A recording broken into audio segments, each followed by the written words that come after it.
Pleasant day, everyone. Can you hear me? Am I audible? Okay, thank you. So once again, good afternoon, everyone. We are the group 2, and today we will tackle the chapter 2. But before that, let me share my screen.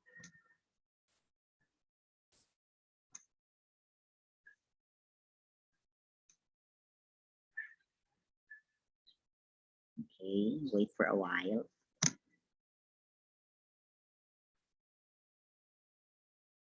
So today, we will discuss the chapter 2, discoursing the content and context of some primary sources in Philippine history. I am Romer A. Bintulan, your first reporter.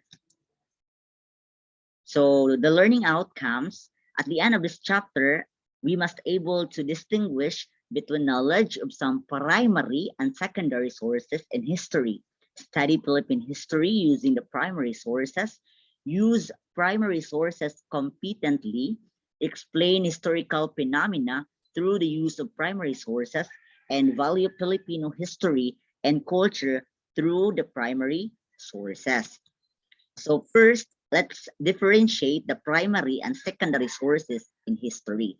So primary sources can either be written or non-written, like sound, artifacts, artwork, and more. Provide direct or first-hand evidence about an event, object, person, or work of art. Buot ipasabot o buot ipalarot that the primary sources is an original, first-hand, or eyewitness account offering an inside view, such as historical and legal documents, eyewitness accounts, data, pieces of creative writing, audio and video recordings, speeches, and other objects, photographs, films, journals, letters, diaries, scrapbooks, published books, newspapers, and magazine clippings published at the time of the event, interviews, eyewitness accounts, clinical reports, treaties, and other more.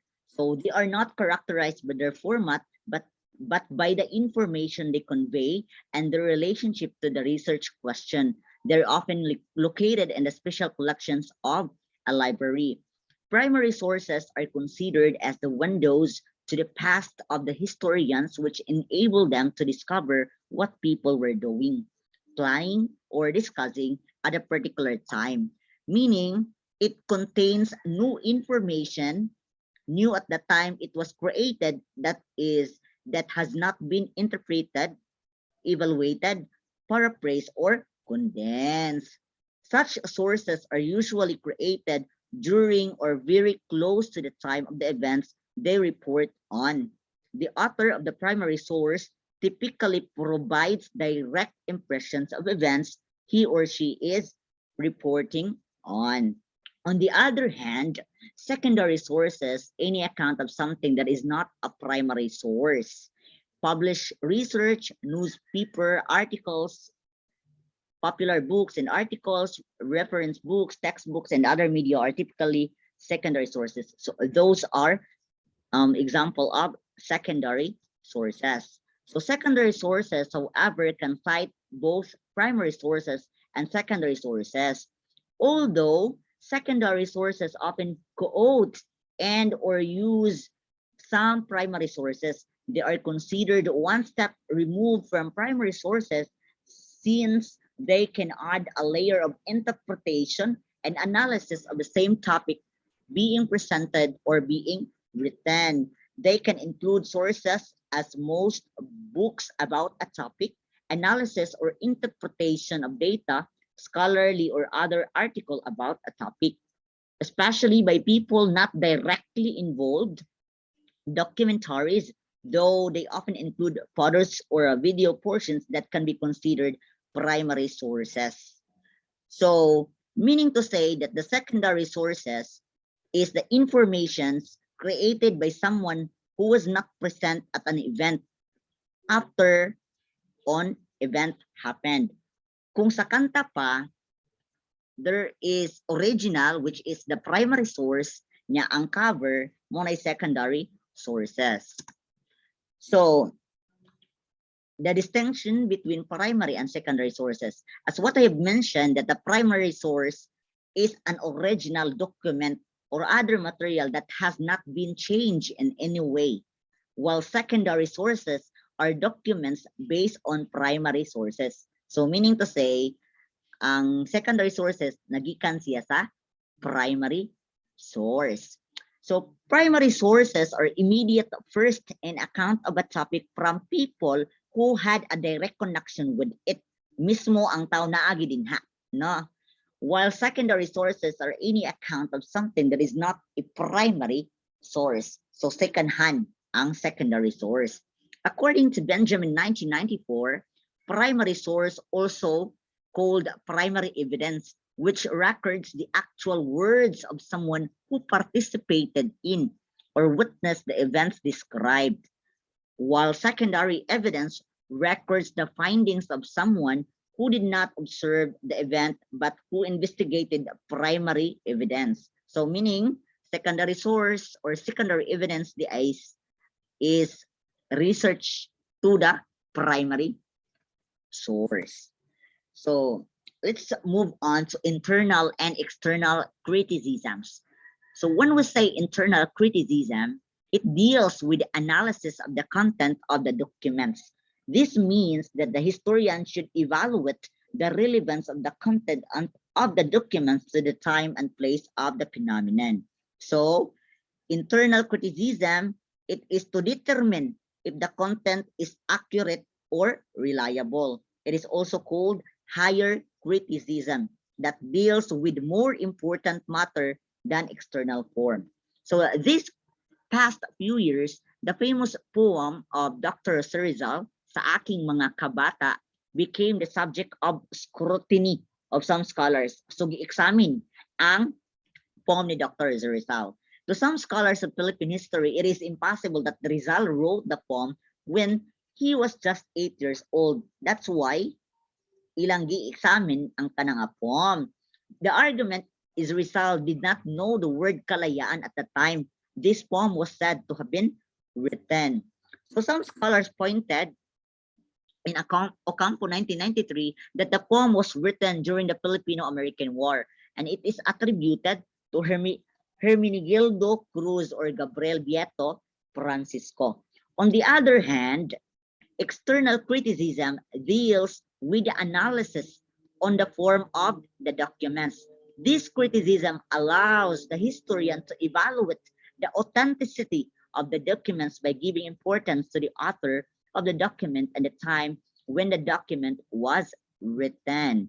So meaning external criticism refers to the authenticity or genuineness of the document. It is also called lower criticism. To sum up, internal and external criticisms are not only very important tools in establishing the validity of historical writing, but also in establishing the validity of the discipline of history as an academic discipline. So let's move forward to the nation and national history, the Katipunan. So the Filipinos in Spain, headed by Marcelo H. del Pilar, Jose Rizal, Graciano Lopez Jaina, Mariano Ponce, and others desired for reforms in the Philippines. Thus, this organized the propaganda movement. However, the difference between Del Pilar and Rizal made the organization weaker, despite the efforts exerted by Del Pilar to keep the movement active. This was aggravated by the problem of lack of funds, so kulang og pundo o kulang sa funds, which caused the death of the La Solidaridad, the mouthpiece of the propaganda. Meanwhile, the anak ng bayan in the archipelago started to strengthen themselves into a solid group to put an end to the abuses of the colonizers. So when Rizal returned to the Philippines, he organized the La Liga Filipina on July 3, 1892, during the gathering of Filipinos in the house of Doroteo on Jonco, where Rizal explained his objectives in organizing the Liga. So these are the objectives cited by Rizal. In La Liga Filipina, unite the entire archipelago into a compact and homogeneous body, protection for all, defense against abuses and injustice, reforms in education, agriculture, and industry, study and implementation of reforms. So when Rizal was arrested and deported on July 6, 1892, the KKK or Kataas-Taasang Kagalang-Galangang Katipunan ng mga anak ng bayan was formally organized. It could awaken the minds of the people for them to rise and fight the colonizers. It could be the means in which the natives, the Ilustrados, the Mestizos, and Spaniards born in the Philippines, who were also subjected to unfair treatment and injustice, could join united to fight the colonizers. They joined forces to ask for reforms. The middle class and the working intellectual class, like Bonifacio, were the original members of the La Liga. So when Rizal organized the Liga, he was already of the belief that the Philippines would be separated from Spain. Rizal, we all know that Rizal served as the inspiration of the educated Filipinos. He was as well accepted by the anak ng bayan as the Messiah who, like Jesus Christ, redeemed the people from sin in order to obtain a life that was free from physical and emotional abuses.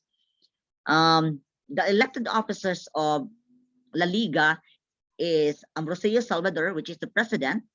The fiscal is Agustin de la Ruza, Bonifacio Arevalo as treasurer, and Deodato Arellano as secretary. So the organization of the Liga was made more significant by the presence of Andres Bonifacio, Apolinario Mabini, Isidro Francisco, Juan Zulieta, and Timoteo Pilais.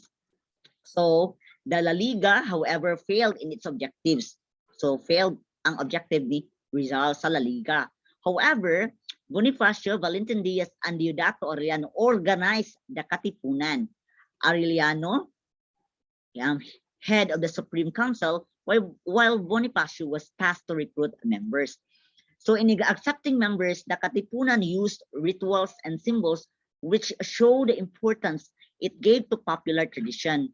In initiating the members, they were blindfolded, brought into a dark area where their determination and courage would be put to a test. Sumuro siya og kananggang gani, no? Inana. Pero lahi ilaha. But they would be made to answer the following questions. What the condition of the Inang Bayan before the coming of the Spaniards, what its present condition is, and what would be its and its sign future.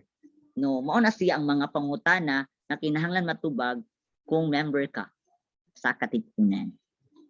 So that's the end of my report. Thank you so much, and God bless us all.